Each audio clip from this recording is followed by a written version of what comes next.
Across the South Coast, live from Solent University, you're listening to Solent Sports News.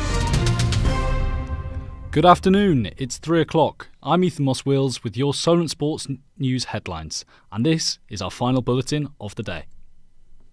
Earlier today, Roy Hodgson was confirmed as Crystal Palace's new manager. Our team at Solent went to find out more on the story.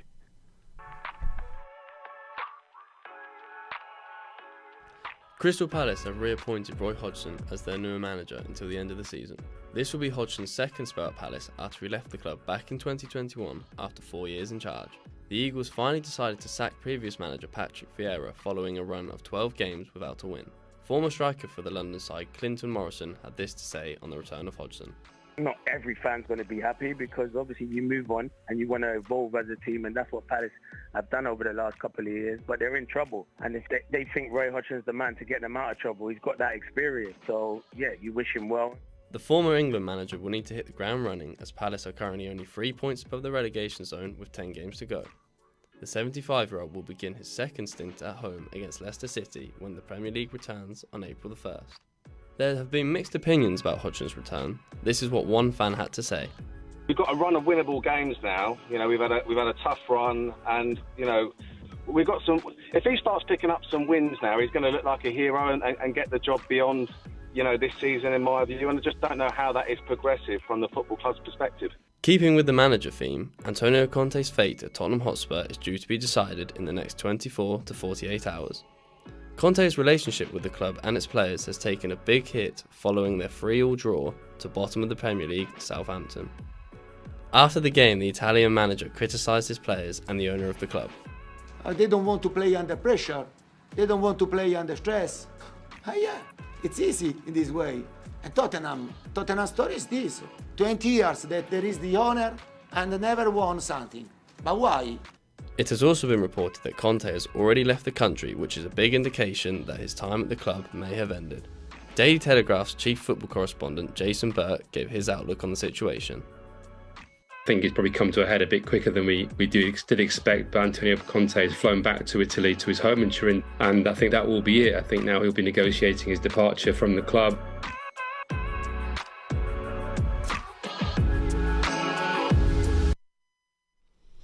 Now, Fulham star Alexander Mitrovic is facing a lengthy ban on the sidelines as the Football Association are considering adding on a 3-match ban.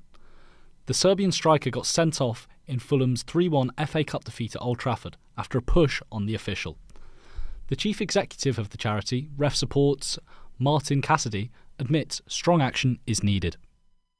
It's this sort of acceptance that referee is a fair game, referees can be touched and pushed and grabbed. No, that's the message. Stop these things quickly, nip them in the bud, with strong, robust measures, it won't get worse.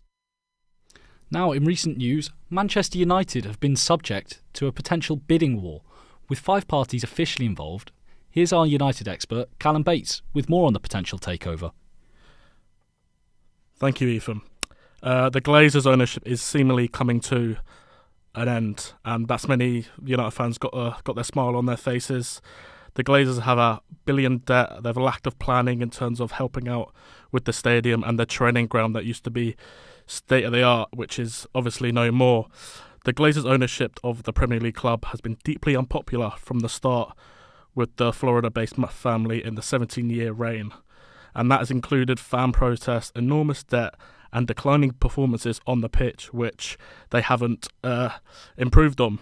There are 3 parties involved. That's Sir Jim Ratcliffe, Qatar, and the Elliott Group, which is based in America. €5.5 billion bid reported today about midday from Qatar, and that's the only one that's been reported.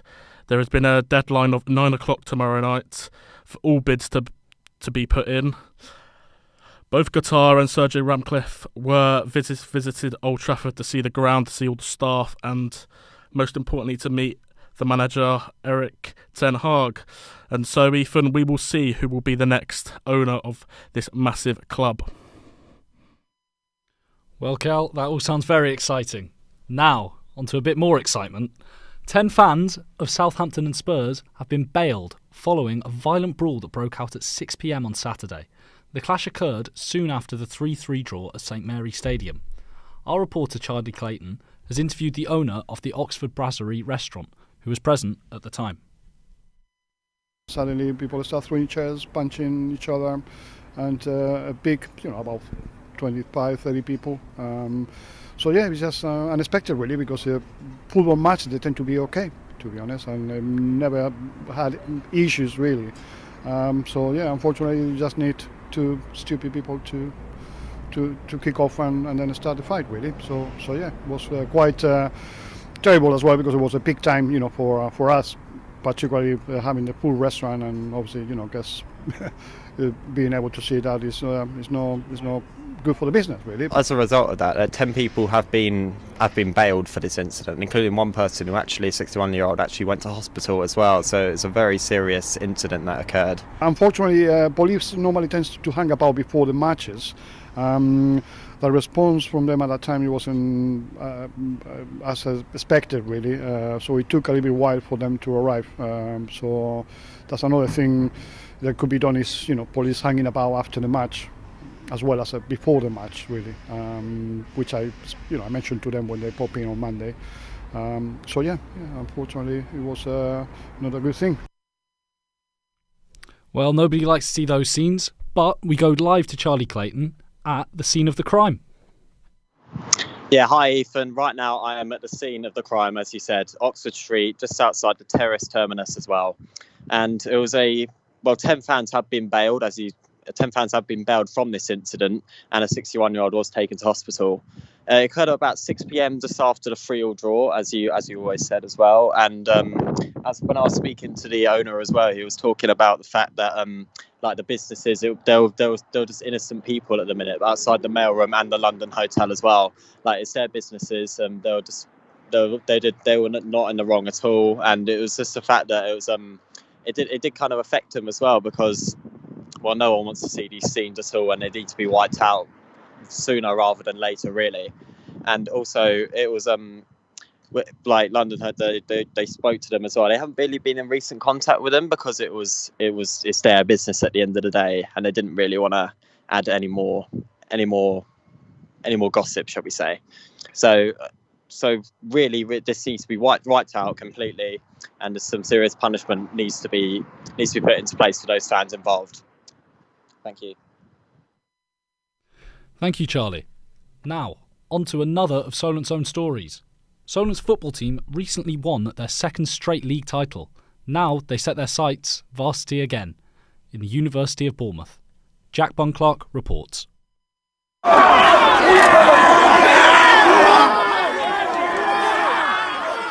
That is the sound of Southampton Solent's men's first team after beating local rivals University of Southampton last night 4-1. Sammy Lander's side are now back-to-back title winners in the Bucks League, getting promoted from Division 2A after undefeated campaign.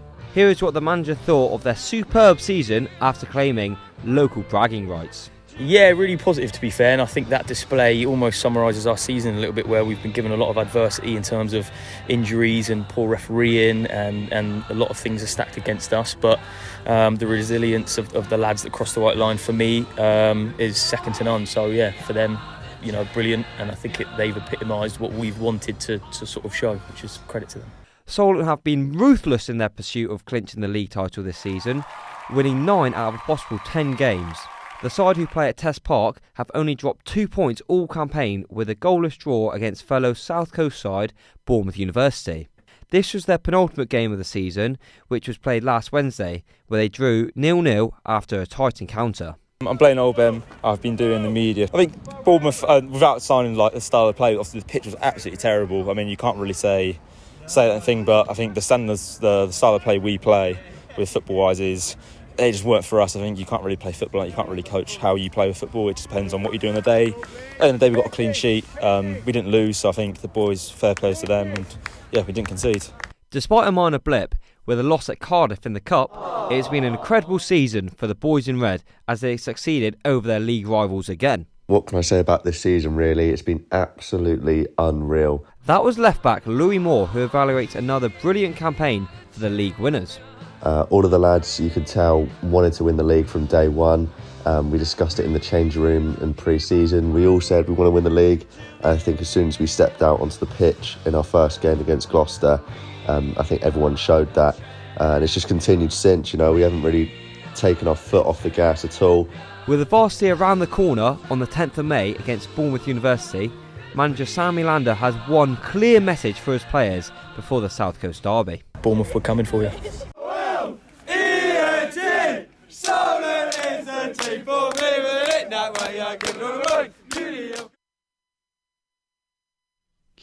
Right, after that brilliant package and the brilliant performance of Solent football team, the draw for the semi-finals in the Women's FA Cup has been made this morning. Top of the league Chelsea host Aston Villa as the Blues look to win the competition for the third successive season. Meanwhile, Man United host Brighton on the other side of the draw. The matches will take place on the 16th of April. Arsenal women are in action tonight in the Champions League and see themselves take on Bayern Munich. It's the first leg of the quarter-finals, and Arsenal women are hoping to double their UCL trophy count, being the only English team to win it previously. Arsenal boss Joseph Eidenval says he can take comfort from his team's record on the road to help them through tonight. We've been playing against teams that have had great home records this year in Champions League, to be fair, and we managed to draw in Turin, and we won against Lyon. So we have respect for that, but we shouldn't fear it. Southampton-born British gold medalist Maddie Hinch has announced her retirement. The 34-year-old helped Great Britain to Olympic gold in 2016, saving 4 penalties. We have Ned Wilson with more. Southampton-born Olympic gold medalist Maddie Hinch has retired from professional hockey aged 34, saying the tank is empty.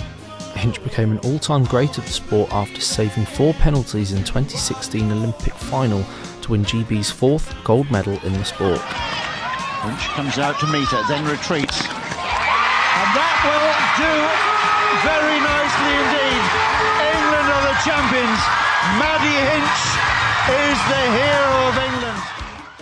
In a statement, the South Coast-born superstar said, 15-year commitment to full-time international hockey physically, mentally and emotionally has taken its toll and the tank is empty.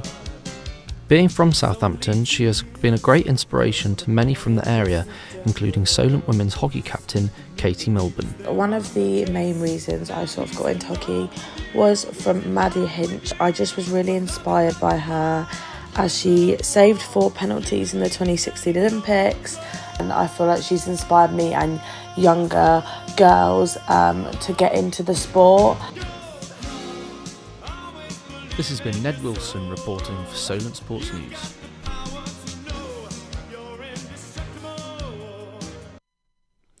Now, that's all from us. Thank you for tuning in today and our team here at Solent. We hope you've enjoyed. Remember, you can keep up to date with all the stories on our website, solentjournalism.co.uk.